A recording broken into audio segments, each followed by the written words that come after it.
They're holding San Miguel down to their lowest total score in the first half in this series. Nakapagbaon nga po ng 12 puntos na kalamangan ng Alaska as we open this third quarter. 49-37 ang nasa ating talaan. At third quarter atin sa atin ang Motorlight for express atin service. Call 370-6686.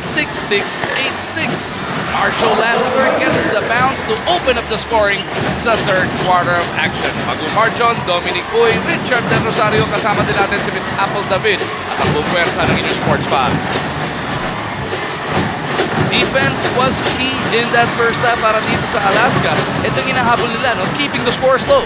Definitely, it's to the advantage of the Alaska Aces kapag na-limit nila yung shooters, especially ng San Miguel Beermen, didn't really score in the first two quarters. How about Marshall Lassiter opening up this third quarter with back-to-back hits? He's got a total of 7 points. Kaya na nga, sinasabi nga nito, limiting the shooters. Ito yung shooter nila, Marshall Lassiter. One mid-range shot and one layup to start off the third quarter scoring para sa San Miguel. Kasama ni Lassiter sina Reed, Santos, Espinas, and Cabagnot. Nakalako naman si Eximiliano sa kabilang dulo. Kasama niya itong sina Travis, Casio, Thos, and Abueva. Big lift para dito sa Alaska Aces. Ping Eximiliano and Calvin Abueva in that second quarter, really scoring. Pating Eric Mink naka 4 points. So yung second group ng Alaska really clicking in that second quarter, not just on defense but even on the offensive end. Take note of the quarter clock. Tandaan natin with 2 minutes and 10 seconds remaining in that first half, natawagan ng flagrant foul penalty 1 si Junmar Fajardo, which forced him to sit out the next 3 basketball minutes. Sa ngayon, pwede na siya bumalik kung naisip ni Coach Leo. Yun na nga at kaya nga kailangan take advantage siya nitong Alaska Aces habang wala si Junmar sa loob. 10 ang abante ng mga Alas. Ligor Thos. Lalabas kay Casio, 3-pointer on the way, all board. Eximiliano keeps it alive. Hindi nga lang umubra on that putback. You know, JV is looking for that confidence-boosting three. You know, right now, makikita mo sa bitaw niya, talagang wala eh. Wala pa. Pero once he gets his rhythm going, you know, JV is still a threat every time he's on the floor. Only 2 points so far para kay Casio. He looks to keep in front of Lassiter as the ball goes to Reed. Back to Marshall. Oh, good. Abueva taps it over to Eximiliano, who taps it forward for a 4-on-2. Eximiliano, huli ni Marcio. Sayang yun because he had Romeo Travis running with him, could have given up the basketball. Sa puntong ito, kuhanin natin itong report mula kay Miss Apple. Nakarami ng transition points ang Alaska no first half dahil sa bad execution of plays ng SMB. Pangalawa, nagiging predictable na daw sila yung mga ginagawa nila simula game 1. Hanggang ngayon ginagawa nila at naka-adjust na ang Alaska. So they have to just vary their offense and way below daw ang kanilang average pagdating sa shooting. So kailangan mas maging pasensyoso talaga sila sa kanilang offense. Ang Alaska naman, Coach Alex said that they brought another level of intensity but they cannot expect SMB to just give up on this game. So they have to keep that pressure whether made or missed basket and keep scrambling on loose balls. Magu? Well, your intensity, guys, expected for the Alaska Aces. The thing is, you cannot let up on that intensity. You do not have the luxury of relaxing even for a single minute when you're down 0-3. And also, if you have such sharp shooters like the San Miguel Beermen have in Marshall Lassiter, but itong si Cabagnot, and even the other guys like AZ Reed, who can knock it down from that 3-point area, you have to rotate all the way up to the end. Santos misses. Toss over to Casio. Lassiter backpedals. JV looking to set this one up. Travis looking at Eximiliano. Eximiliano has it batted away by Espinas. As Junmar Fajardo re-enters this game para kay Gabby. I have to remember, lumamang itong Alaska Aces na naupo itong si Junmar Fajardo, not just because of that advantage on the offensive end of San Miguel with him down there, but even on the defensive end, wala yung last night of defense nila. How about the second block of the quarter mula kay Marshall Lassiter? We take a look at this Master Guapo move brought to us by Master Face Scrub, sikreto ng mga guwapo. Reed steps beyond, buries that three. Atin sa atin ang PLDT on DSL triple play plans. First half, hindi masyadong nakakashoot si AZ Reed sa 3-point line. In fact, San Miguel, 3 of 18 from that range. Pero ngayon, AZ Reed going to work. And that just makes it more difficult to guard him. Pangalawang tres of the quarter na para kay Arizona as Abueva gets that scoop to drop 13 points in total for the Beast. Kabagnon getting that pick from AZ. Down the gut of the defense. Teardrop doesn't work. Eximiniano pushing it. It's a 3-on-3. Travis on the catch. Has Arvin closing out on him. Represent ng mga alas ang atake nila rito. Travis gustong sukatin ng depensa ng tinaguriang Spider-Man ng San Miguel. His pass taken away by Kabagnon. Alex to read. Quick release. Knock that time around. Abueva against Santos. Stopped on his tracks. Forces it up and in. Grabe naman ganun tira, no? Kung ikaw yung dumidepensa, may inis ka eh. Lalo na 1-on-4 halos yun, yung fast break na yun. But Calvin Abueva just relying on his intensity and that hard work of getting that shot up. Pero tira talaga ni Calvin yung mga ganun eh. Abueva now playing a total of 21 minutes here in Game 4, making the most of it so far as Santos gets away. And you see that, how busy Alaska has to be pag nandyan yung Junmar Fajardo off that offensive rebound. Hindi man lang nila nakita na si Erwin Santos pasaksak na. Balik sa walo ang abante ng Alaska. Casio on the move. Out to Eximiniano. He lines it up. Couldn't send it home. Santos over to Reed. Marshall asking for it on the far side. But AZ wants to take on Abueva. Sinalubong Panitos. Meron ng foul. Doon sa baba. AZ really going to work in the first half. He had 13 points pero minus 15 siya sa plus-minus. It means when he was on the floor, itong San Miguel, negative 15 in terms of scoring. This time to shine move is brought to us by Rainer Shine Sunroof Glass Roof Paint. Make your roof durable and shiny with Rainer Shine Sunroof. Azul and De La Rosa checking back in para dito kay Casio and Eximiniano. Just like that, Coach Alex Compton has gone taller here as this free throw is brought to us by Smart. Live more. Just like that, 6 minutes na halos ang natapos sa third quarter. Alaska trying to push that basketball a pace that they feel is really to their advantage. Free throws to Reed bring the Beermen to within 6. Travis the toss. The boss working against the reigning two-time MVP. Shake, big, ipit pa rin. Hinahanap si De La Rosa, ball is loose. Fajardo picks it up and he is fouled by Abueva. Now you have to think about that Royal, Sonny. And posting up Junmar Fajardo, I mean, you can have a certain amount of success, pero sometimes really need to have ball movement if you're Alaska. The red shirts of SMB on the attack once again. They're faithful, getting up on their feet. Nakakasana ang mga lobo ng mga magsiservesa, pero ang Alaska pumapalag pa. Marshall Lassiter though, wanting the Beermen to inch even closer. We'll shoot the line for 2 shots. You know, you can see the change in tactic dito na San Miguel Beermen. They felt that they took a lot of outside shots in the first half, 18 3-point attempts. That's why merong conscious effort ngayon. Kahit itong mga shooters sa San Miguel to really attack the basket. Dito mo si Lassiter, 2 layup na kagad ang kanyang tinira dito pa lang sa third quarter. Pinuhin mo, started this quarter, Alaska was up by 12, ngayon 4 na lang. So itong San Miguel, kabilis kinain itong lamang ng Alaska. Travis goes to Azul, lines up a long one.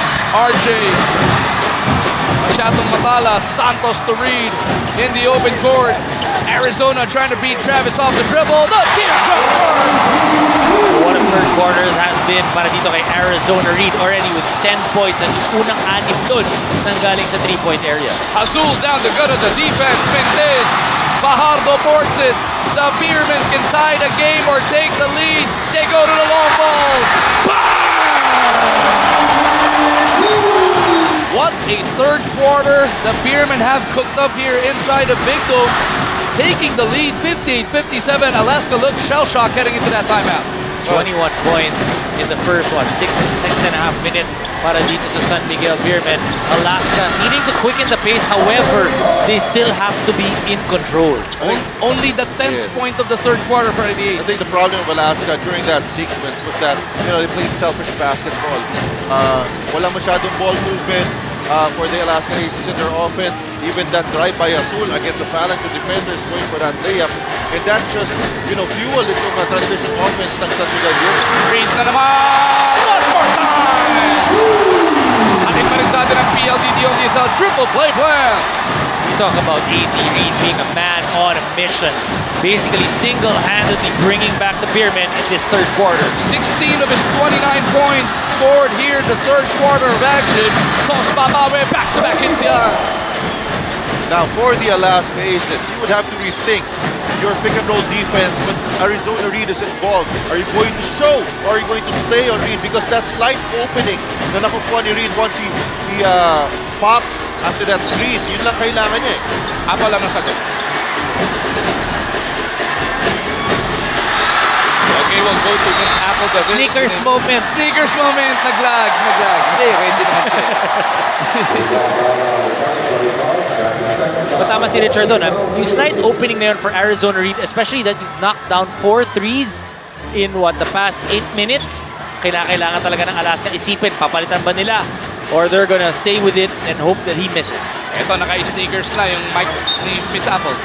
Kung sinabi na ni Coach Alex ng halftime pa lang, huwag niyo expect na mag-give up lang ang SMB at inulit niya ito sa huddle because the Aces are playing like they're expecting the Beermen to just stop playing. Ang Alaska, they should have that patience and discipline to move the ball and find the best possible shot and on the other end, play defense. San Miguel looking to take the fight out of Alaska right here in the third quarter. Yun na, you want to deflate the spirit of the Aces at any point of this ball game because you know they're grasping at straws and they need to win this game to stay alive and keep this game going. Ross from deep. Oh, good. What a crossover by Arizona. Got everybody in the building up on their feet.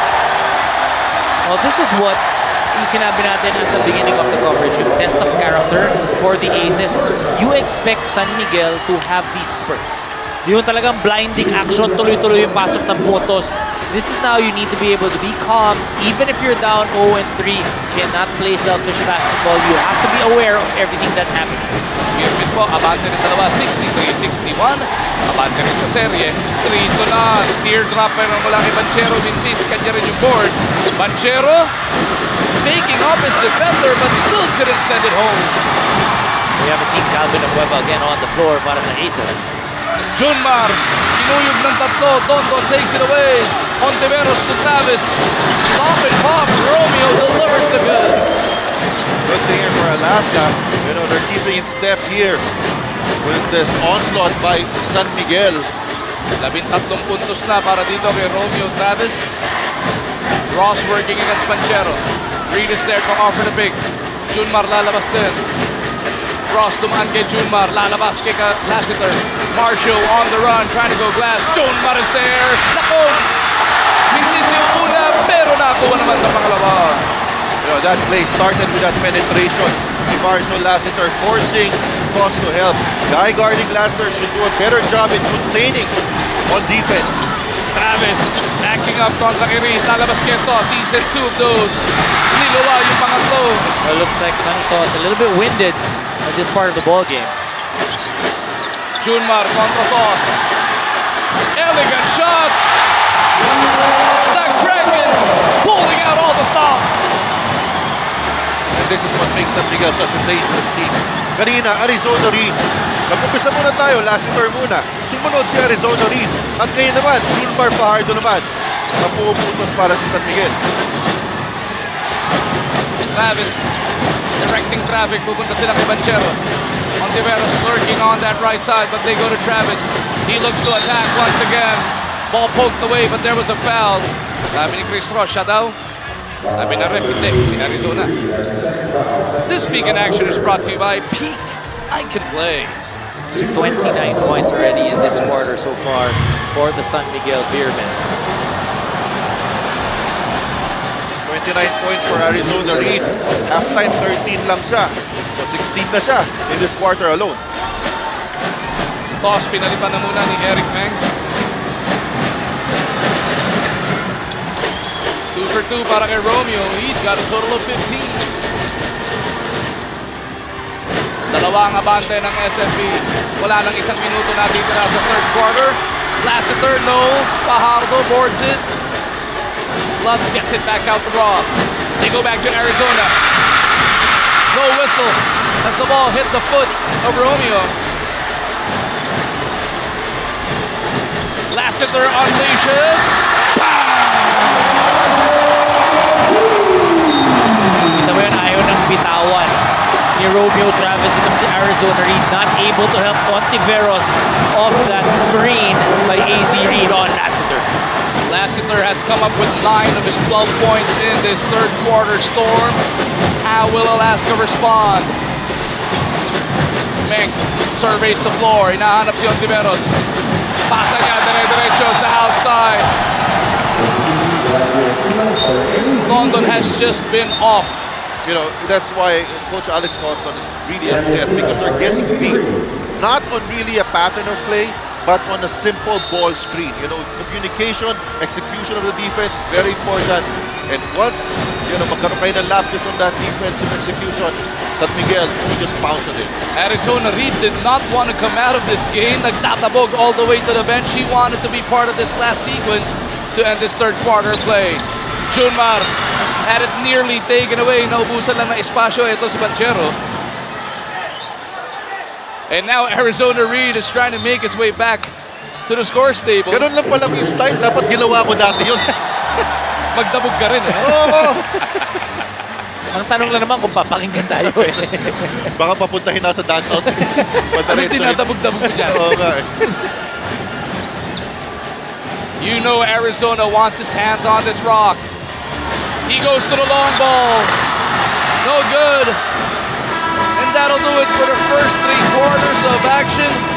Power up with Cobra defense with Vita Boosters. Cobra Fit with Active Burn and L-Carnitine. And Cobra Smart with Ginkgo Biloba. Choose your Cobra power. 70-65 ang San Miguel po. Nakuha na ang kalamangan.